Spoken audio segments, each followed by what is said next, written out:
Welcome to अपनी Jobs Academy. वो welcome to all of you. Trigonometry का हमारा बेहतरीन टॉपिक चल रहा है और हम आपको ये समझाने लगे हैं कि आपका कोई भी कंप्यूटर एग्जाम हो, बेटा आता आपका सिलेबस से बाहर ही है। ठीक है, जितने बच्चे हमारे सिलेक्ट हुए मैंने उनको यही बताया था कि सिलेबस सिर्फ एक रोड मैप है, एक रास्ता है, और रास्ते के अगल बगल की दुकानों के बारे में भी पता होना जरूरी है। इसीलिए आप सिर्फ सिलेबस में लकीर के फकीर ना बनिए। सिलेक्शन चाहते हो तो सिलेबस को भी पढ़ना है और सिलेबस से बाहर भी पढ़ना है। समझ गए? ये मेरी नसीहत है। जो मानता है वो छा जाता है, जो अपनी जिद पे आता है कि नहीं सर यही आना है, तो पिछली बार भी हमने यही कहा था आपके जेकेपी के सिलेबस में टाइम एंड वर्क कहीं पे लिखा नहीं था, एलसीएम एचसीएफ कहीं भी नहीं था, लेकिन पेपर जब आया तो सवाल उन्हीं चैप्टर में से थे जो लिखे नहीं थे। ट्रिग्नोमेट्री कल इसकी शुरुआत हुई थी, मैं रिपीट करता हूं, बहुत सारे नए चेहरे इसके सामने हैं। हमने कहा था, मिलके बोलेंगे, ट्रिग्नोमेट्री मैथ की वो ब्रांच है, बोले ट्रिग्नोमेट्री जिसमें हम पढ़ते हैं एंगल के बारे में और प्रॉपर्टीज ऑफ एंगल के बारे में। किसके बारे में पढ़ते हैं? शाबाश, लिखेंगे angle and properties of angle.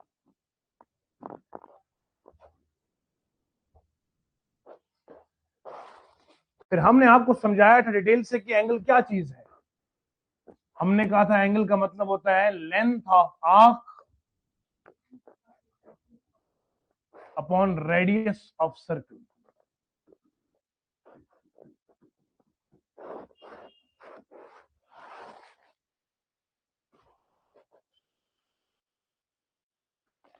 सुने जरा ध्यान से, बेटा अपनी बेस मजबूत बनाओ। ये आपका सर्कल है। सर्कल क्या है? मैंने कल भी कहा था, बेशुमार पॉइंट्स को आप जोड़कर सेंटर से एक फिक्स डिस्टेंस पे जब आप उनको जोड़ते हैं तो आपका सर्कल बनता है। यह आपका सेंटर है, यहां से यहां तक, यहां तक, यहां तक, हर जगह जब घूमोगे तो डिस्टेंस सेंटर से सेम होगी। क्या होगी? फिर जब इन बेशुमार पॉइंट्स को जोड़ोगे तो आपको बनेगा सर्कल। क्या बनेगा? सर्कल में रेडियस फिक्स होता है। क्या होता है? तो ये रेडियस है। तो ये भी क्या बनेगा? बोलो बेटा, ये दोनों सेम ही है, ये इसके बराबर होगा। एम आई राइट? यहां से लेकर यहां तक अगर पूरा सर्कल का मैं ये गोलाई ले लूं तो इसको बोलते हैं सर्कमफ्रेंस। क्या बोलते हैं? और अगर मैं यहां से यहां तक के हिस्से को काट दूं ना तो ये इतना सा ही चांद बनेगा। तुम मेरे चांद हो। ये जो बना इसको बोलते हैं आर्क। क्या बोलते हैं? आर्क बोलते हैं पोर्शन ऑफ सर्कमफ्रेंस। सर्कमफ्रेंस का कोई एक हिस्सा काट दो तो उसको आर्क बोलते हैं। समझ में बेटा आया? अब ये आर्क कितनी लेंथ की है, इसकी लंबाई कितनी है, डिवाइड करेंगे रेडियस की लंबाई से तो हमारा क्या बनता है? समझ में आया? एंगल बोलते हैं इस कोने को। एक कोने को हम थीटा से दिखाते हैं, तो थीटा कितना आएगा? लेंथ अगर मान लूंगा इसकी कितनी लंबाई है बोलो, एल है, इसकी कितनी है बोलो, ए रेडियस आर है, तो L upon R, L upon, तो लेंथ ऑफ आर कितना आएगा? R into theta, R into, या आर इधर मल्टीपल में जाएगा तो ये बनेगा आर थीटा। समझ में यहां तक आया है? बोलो साहब, एंगल क्या है? Length of arc, length of divided by radius of circle, radius of. फिर मैंने कहा था ये जो एंगल है इसमें बहुत सारे टाइप्स है। एक का नाम है एक्यूट एंगल, एक का नाम है ऑब्ट्यूस एंगल, एक का नाम है राइट एंगल, एक का नाम है स्ट्रेट लाइन एंगल,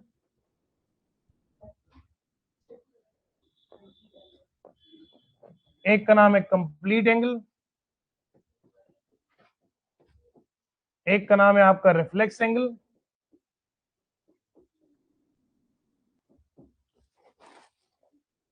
नोट करो शाबाश।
आप समझ गए मेरे बच्चे?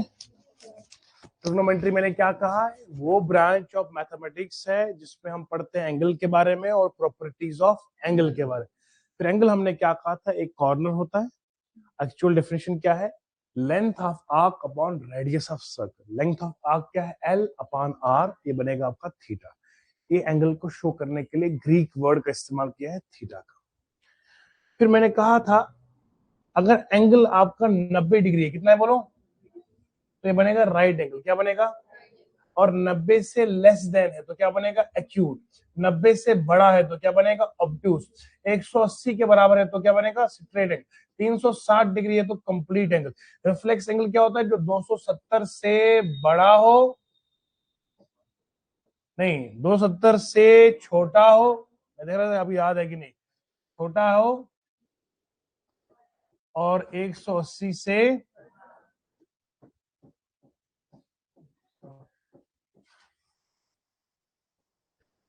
जो 180 से लेकर 270 डिग्री के बीच में हो, उसी को हम कहते हैं रिफ्लेक्स एंगल। क्या कहते हैं उसको, समझ गए बेटा?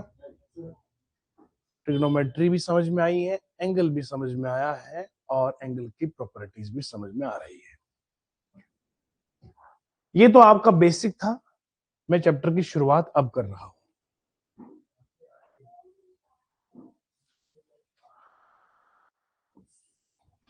अब सुनिए जरा ध्यान से, सुकून के साथ। हमने ले लिया एक राइट एंगल,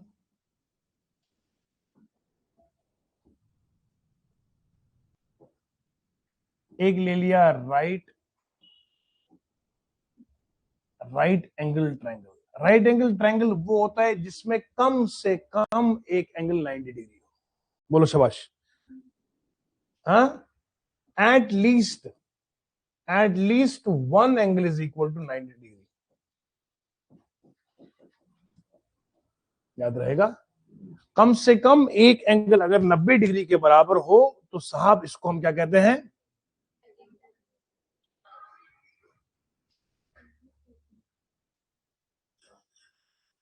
यहां आप बच्चों ने मुझे एक लफ्ज गलत बोला है, 180 से नहीं होता बेटा, ये आपने यहां गलत बोला है।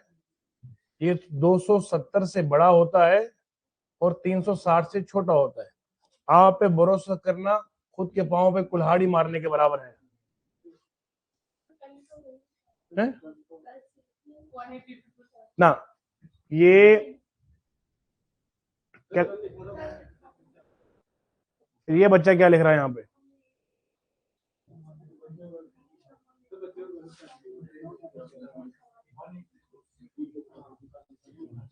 आप इसको क्रॉस आयर कर लीजिए। राइट एंगल ट्रायंगल में कम से कम एक एंगल कितना होना चाहिए बोलो, ठीक है बेटा, याद रखिएगा। आप सुनिए जरा ध्यान से, इसको हम मानेंगे एंगल थीटा। क्या मानेंगे, पूरी बात सुनो सुकून से। ये एंगल 90 है, ये क्या है,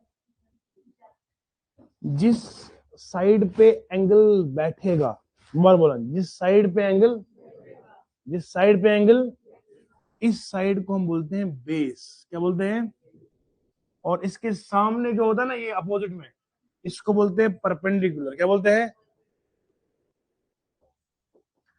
और जो सबसे लंबा वाला होता है इसको बोलते हैं हाइपोटेन्यूज। क्या बोलते हैं, समझ गए? दोबारा सुनिएगा, जिस पे एंगल ठहरता है, जिस पे एंगल, उसे बेस कहते हैं साहब। और जो सामने हो, क्या बोलेंगे, जो बड़ा हो लंबा, ऐसे ही रखना यार। ये 90 डिग्री तो है ही ना, अब मैंने बेस थीटा इसको माना, ये भी रखूंगा ए बी और बोलो इसे थीटा माना था, तो ये क्या है? अब यहां पर बेस कौन सा आएगा? ये वाला बेस आएगा, तो ये क्या बनेगा साहब? हाइपोटेनस तो हमेशा सेम ही रहेगा। बोले यहां तक सही है? आधी ट्रिग्नोमेट्री आप समझ गए अगर आप ये दो चीजें समझ गए। बोलो शाबाश। जिस पर बोलो एंगल ठहरेगा वो बेस बनता है। समय एंगल इस पर था तो ये क्या था? एंगल इस पर है तो ये क्या बनेगा? हाइपोटेनस तो सेम ही रहेगा। डन है यहां तक? अब कुछ खास बातें आपको बताना जरूरी है। एक है बेटा ट्रिग्नोमेट्रिक रेशियोज। क्या है बोलो?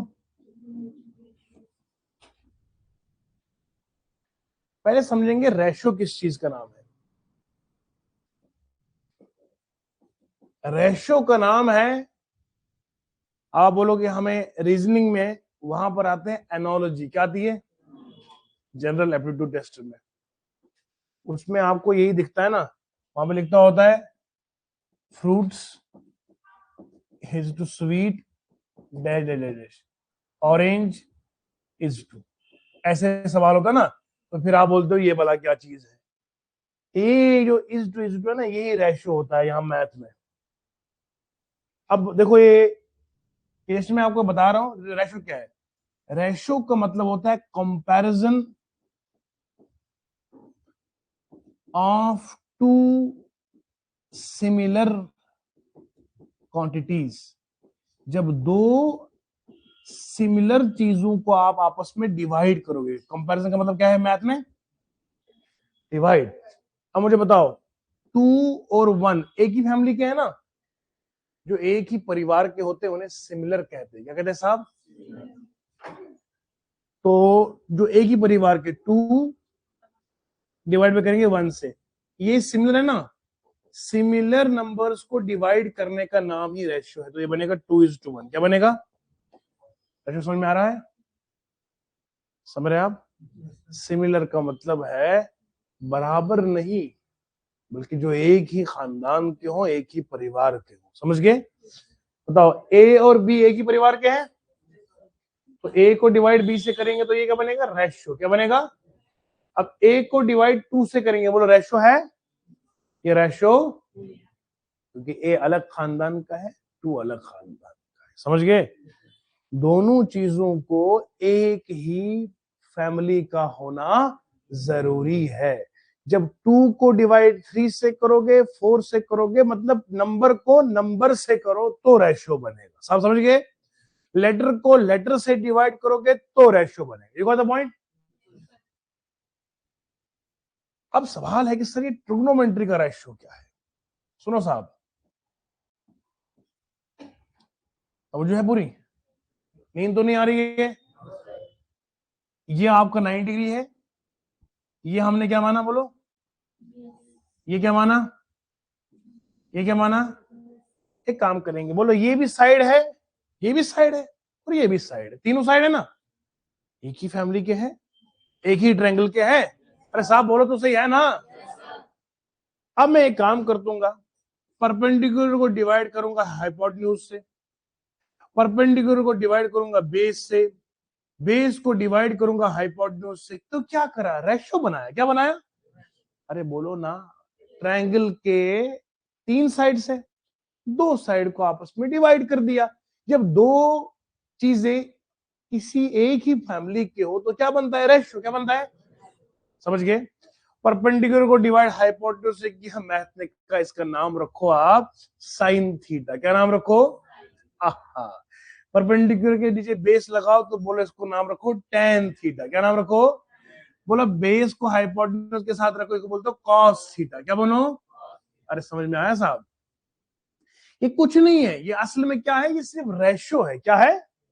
अब बोले जरा यहां पे बोलो, साइन थीटा कितना है? Perpendicular upon hypotenuse. Cos theta कितना आएगा? बोलो बेस अपॉन हाइपोटेन्यूज।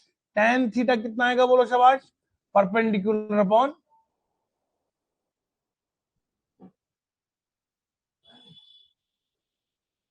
समझ गए? परपेंडिकुलर के नीचे क्या लगाया? हाइपोटेन्यूज। क्या लगाया? तो क्या बना? कॉस किसे बनता है? बेस अपॉन tan किसे बनता है? Perpendicular upon. मैं आपको थोड़ा और डिटेल समझाता हूं कि बेस नहीं बना है, बेस बना रहा हूं। मान लो ये 3 है, ये 4 है, ये 5 है। मान लो इसकी लेंथ कितनी है मनदीप? ऐसे देखो, ये 3 है, ये 4 है और ये 5 है। अब हाइपोटेन्यूज कितना है बोलो? 5 है। शाबाश। बेस कितना है? कैसे बोला? यही तो बताना था। एंगल लिया मैंने, एंगल लिया ही नहीं तो बेस का है बोल रहे हो? जब तक मैं एंगल को डिफाइन नहीं करूंगा बेस को बताना मुश्किल है। जब मैं थीटा यहां रखूंगा तो बेस है ना आदिल? अरे प्यारे आदि, ये थीटा लेंगे तो ही बेस बनेगा साहब। थीटा ये लेंगे तो बेस ये बनेगा। अब मान लो मैं थीटा इसको रखता हूं तो बोलो बेस कितना है? परपेंडिकुलर कितना है? अब बताओ साइन थीटा कितना आएगा? परपेंडिकुलर अपॉन परपेंडिकुलर कितना है? 3 अपॉन आहा कॉस थीटा बोलो शाबाश। tan थीटा आई समझ? समझ रहे हैं आप? समझ रहे हैं? यकीन माने बेटा आपके लिए मैं इतना गिरता हूं ना, इतना गिरता हूं, खाक से नीचे गया, मिट्टी में गया मैं इस वक्त। हालांकि कॉम्पिटेटिव लेवल पे मास्टर मैथ वाला इतना कभी गिरा नहीं जितना हम गिरते हैं, लेकिन हम सोचते हैं हम गिरेंगे तुम उठ जाओगे। अब सुनिए जरा, अब मैं ये 4, ये 5 और ये 3 इसको क्या रखेंगे बोलो बेटा? थीटा। अब बताओ हाइपोटेन्यूज कितना है? बेस कितना है? परपेंडिकुलर कितना है? अब बताओ साइन थीटा कितना बनेगा? Perpendicular upon hypotenuse. परपेंडिकुलर कितना है? कॉस थीटा कितना होता है?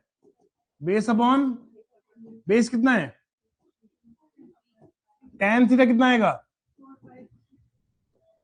4/। अब एक जरा आप थोड़ा पतली गली से देखते गुजरो, जब सिर्फ आपने एक थीटा को बदला, एक आपने थीटा यहां रखा तो वैल्यू अलग, थीटा यहां रखा तो वैल्यू। इसका मतलब यह है साहब, बेस बदलने से, आपका थीटा की वैल्यू बदलने से, आपने थीटा नीचे माना या ऊपर माना, इसके बदलने से तमाम ट्रिग्नोमेट्रिक के रेशियो के वैल्यूज चेक करिए। ना बदले हो साहब तो हमारा बच्चा जब एग्जाम में ऐसे ही कोई मच्छर सवाल आता है, क्योंकि बेस उसकी बनी नहीं है, क्लैरिटी ऑफ कॉन्सेप्ट नहीं है, वो समझ में यही पाया कि नीचे हमेशा बेस होती है साहब, नीचे हमेशा बेस। ये आपका एंगल चेंज करेगा। थीटा की वैल्यू जैसे बदलेगी आपका बेस बदलेगा, जैसे बेस बदलेगी आपके ट्रिग्नोमेट्री के तीनों वैल्यूज।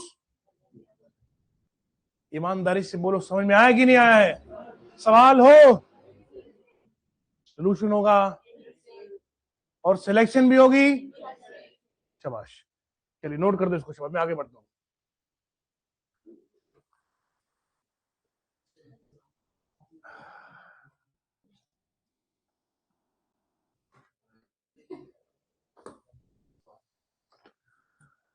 डीमो होता है हंसी का भी।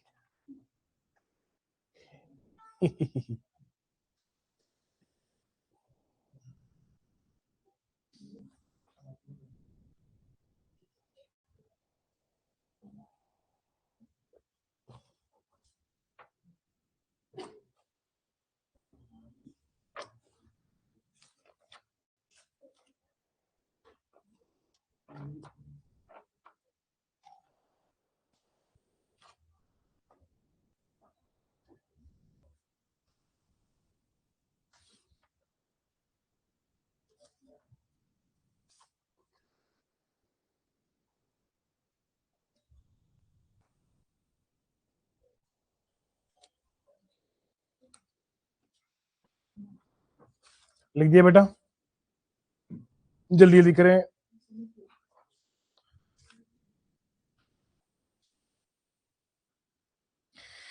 एक सवाल मेरे सामने सीजीएल का सवाल है, थोड़ा सुनना सवाल।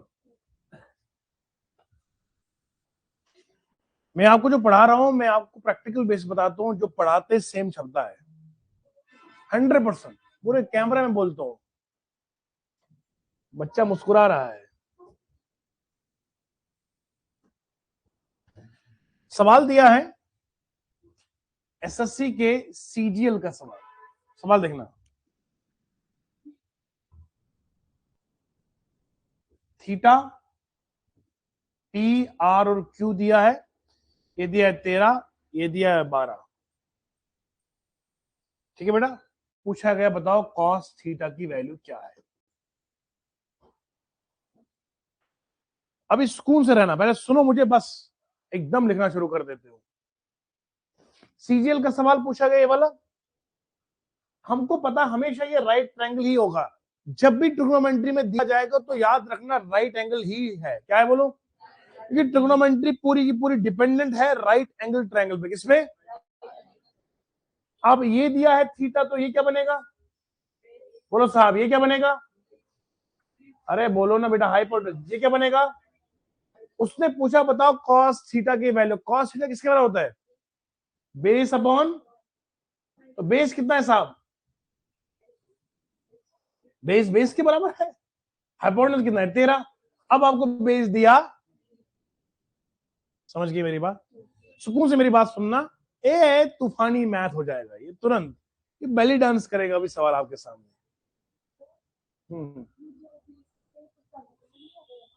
कौन सा बेटा?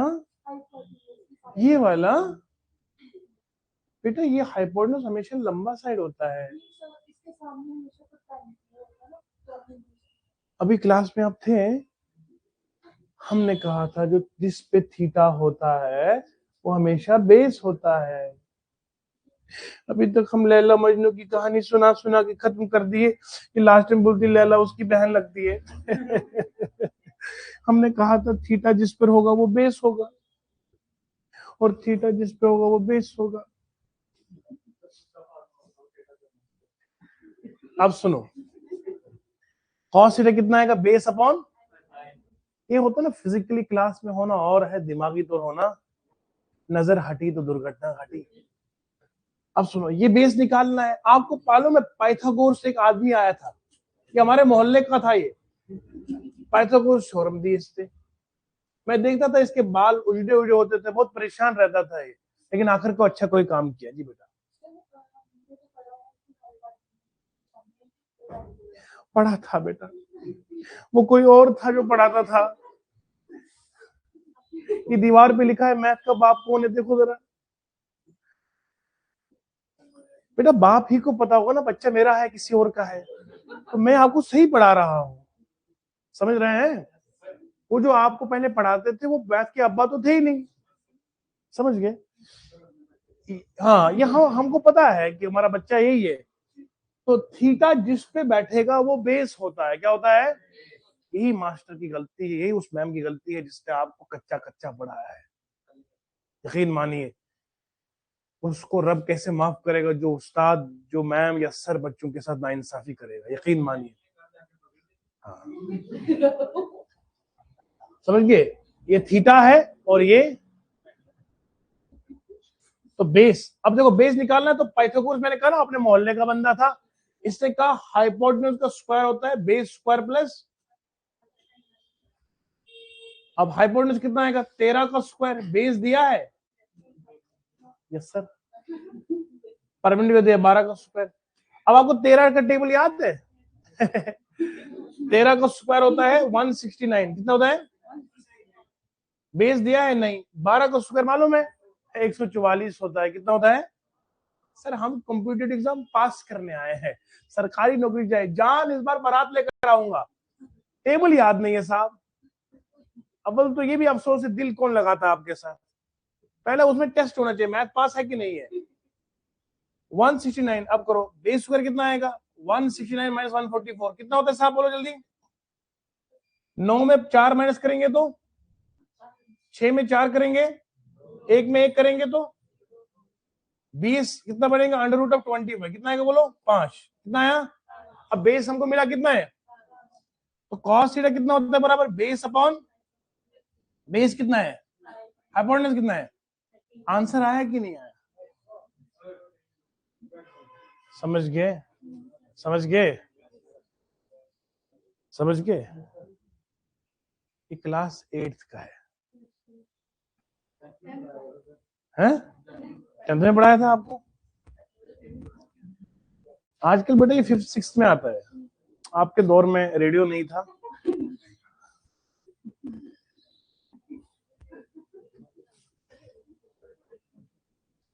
समझ गए। 13 का स्क्वायर होता है 169। सिलेक्शन चाहते हो बेटा 30 तक के स्क्वायर याद कर लो, जुबानी जुबानी 30 तक स्क्वायर, क्यूब होने चाहिए 20 तक याद, टेबल होने चाहिए 25 तक याद, फिर जाके सिलेक्शन होती है। क्यूब 20 तक और टेबल 25 तक।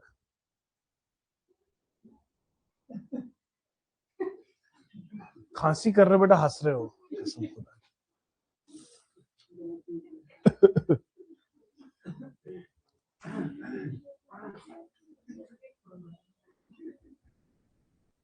समझ गए।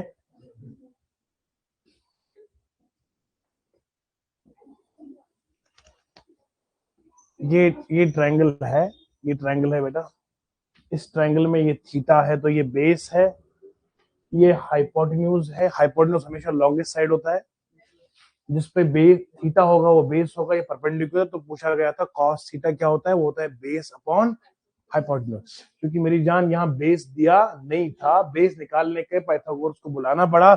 उसने कहा हाइपोटेन्यूज का स्क्वायर होता है बेस स्क्वायर प्लस 13 का स्क्वायर होता है 169, 20 का स्क्वायर बेस ही रहेगा, इसका आएगा 144, 160 माइनस करेंगे तो 25 आएगा, 25 का अंडर 5 होता है। अब बेस 5 आया, डिवाइड करा 13 से तो आंसर आ गया। समझ में आया, जो पढ़ाया सेम छपेगा, आएगा जरूर। आप समझ गए। मैं आपको थोड़े थोड़े कॉन्सेप्ट देता हूं ताकि आपको बनेगा। हालांकि मैं मेरा लेक्चर कम से कम 1.5 घंटे का होना चाहिए, लेकिन मैं ज्यादा देर आपका लेक्चर मैथ का नहीं लेता हूं, क्योंकि आपके पास वक्त ही नहीं है। कहाँ है, नहीं साहब, है ना, वो किसी और के लिए है ना, जिंदगी। अब सुनिए जरा, एक और खूबसूरत कॉन्सेप्ट आपको देने लगा हूं मैं।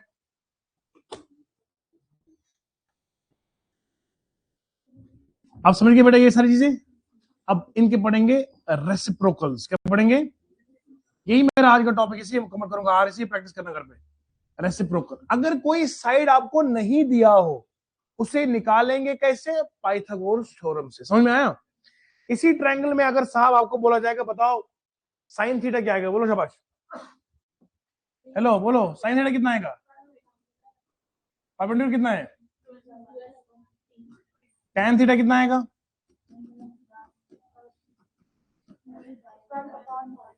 आई समझ। कॉस कितना निकाला था, सारे वैल्यूज हो गए। जब तीनों साइड आएंगे तो तीनों वैल्यूज आ जाएंगे।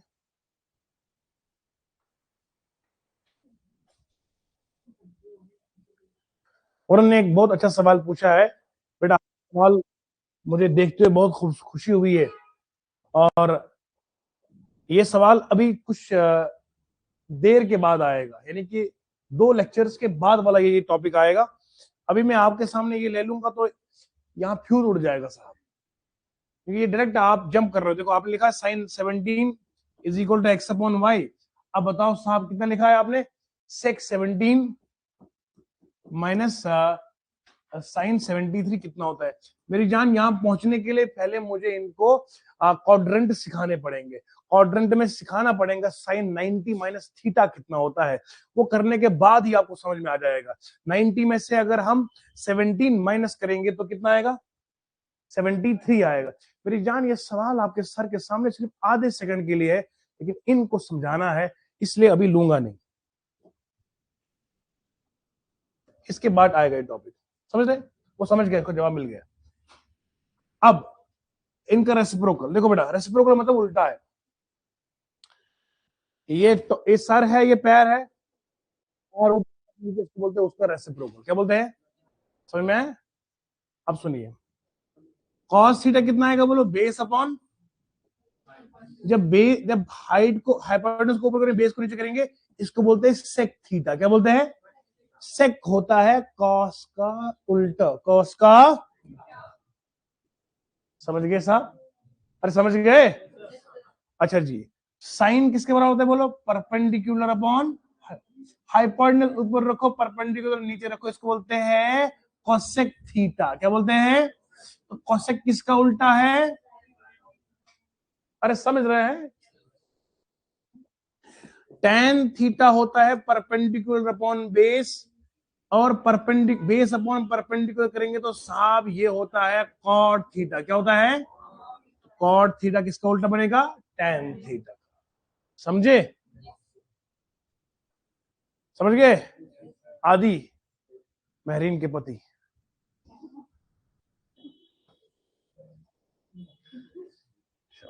हंसी खुशी के साथ, मजा आ रहा है जी? आप टेंशन मत लो, जनरल एप्टीट्यूड इसके बाद आएगा आपका, धुरंधर बनेंगे आप, ठूस ठूस के। अब समझ गए बड़ो शिवाश? अब याद रखना, कॉस थीटा का उल्टा कभी जिंदगी में कोसेक मत बोलना, साइन का उल्टा कभी जिंदगी में सेक मत बोलना, याद रखना। हेलो, साइन के आगे सेक नहीं होगा, कॉस के आगे कोसेक नहीं होगा, उल्टा याद रखना है साहब, उल्टा याद रखना है। तरकीब याद रही? कोसेक सेक कोसेक कॉस का सी से नहीं मिलेगा, एस से नहीं मिलेगा, उल्टे में रखना है, वरना जब आप प्रैक्टिस नहीं करोगे, रिवाइज नहीं करोगे, तो कल को एग्जाम में लिख के आओगे कोसेक होता है कॉस का, सेक होता है साइन का, उल्टा। हमारी पूरी पढ़ाने का सत्यानाश कर दोगे वहां। आप ऐसे मेहरबानी करके याद रखना, सी के आगे सी नहीं होगा, एस के आगे एस, तो कॉस का उल्टा और कोसेक का उल्टा याद रहेगा। सी के आगे सी नहीं, एस के आगे एस नहीं, बाकी तो खुद ही आया ना समझ में, मुझे है ही नहीं, ताव लगा रहा है। समझ गए मेरी जान? कसम से हमारा शायर है ये दोस्त, अभी बोलेगा ये शेर, कसम से। जरा सा कुदरत ने क्या नवाजा कि आके बैठे हो पहली सफ में। अब जो पहली सफ में आप मत समझना हमें बोल रहे हैं, जरा सा कुदरत ने क्या नवाजा कि आके बैठे हो पहली सफ में, अभी से उड़ने लगे हवा में, अभी तो शोहरत नहीं नहीं है। और जो खानदानी रईस होते वो मिजाज रखते हैं नरम अपना, और तुम्हारा लहजा बता रहा है तुम्हारी दौलत। समझ गए? बीच में जो अमीर बनते हैं ना, शो ऑफ, वो आप लास्ट के दिन, जिस दिन सिलेबस सारा खत्म होगा ना, उसके दिन मुशायरा चलेगा। आप समझ गए सारे रूल्स? आपने ट्रिग्नोमेट्री में टोटल 6 रेशोज है, कितने हैं? शाबाश बोलेंगे, sine theta, cos theta, tan theta, sine का उल्टा कोसेक थीटा, और कॉस का इसका आइस में बेटा, ये आपको टोटल 6 ट्रिग्नोमेट्रिक रेशोज है। क्या है? इस पर आधारित मैंने आपको टाइप 1 का सवाल सिखाया है। एक और चीज आज जुगाड़ के तौर पर मैं आपको दूंगा, वो याद रखना है। एक होता है बेटा 180 डिग्री, क्या होता है? ये डिग्री है, क्या है? इसी को लिखते हैं पाई के बराबर, ये पाई रेडियंस होता है। एंगल को मेजर करने के लिए 2 स्केल है, एंगल को नापने के लिए 2 चीजें हैं, यहां तो डिग्री है, यहां तो रेडियन है, यहां तो डिग्री है, यहां तो, समझ गए साहब? 180 को रखते हैं पाई के बराबर, 360 डिग्री कितना आएगा? पाई बाई 2 कहां से आएगा? खुदा के वास्ते मैं सही बोला करो, 180 को 2 से मल्टीप्लाई करेंगे, उधर 2 से मल्टीपल नहीं करेंगे।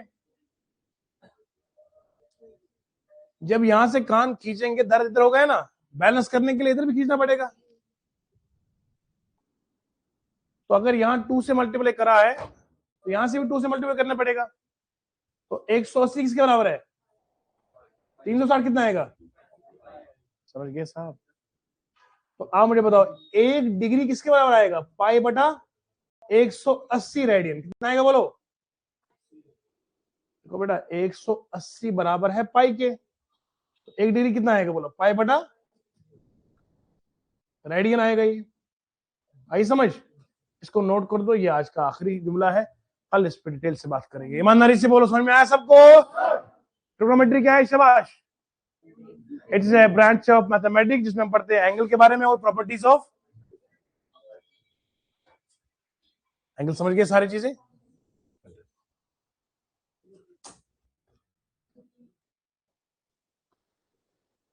स्वाद आया?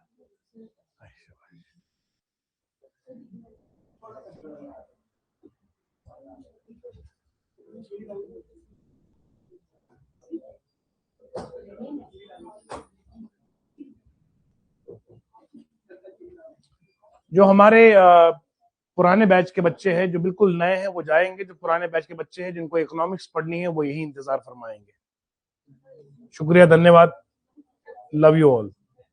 अगर अगर किसी बच्चे को, सुनिए सुनिए, किसी बच्चे को एग्जाम अप्रोचिंग है तो वो साहब भी रुक जाएंगे। जिनका एग्जाम जल्दी करीब है, जिनके पास अच्छा खासा वक्त है, उनके बैच में दोबारा से इकोनॉमिक्स आपको अपने टाइम में लग जाएगी। ठीक है जी? जैसे जिन जिन का एग्जाम बहुत करीब है, आप इंतजार करें और अब पढ़िएगा इकोनॉमिक्स को। धुआंधार लेक्चर होगा, अभी आप पढ़ेंगे।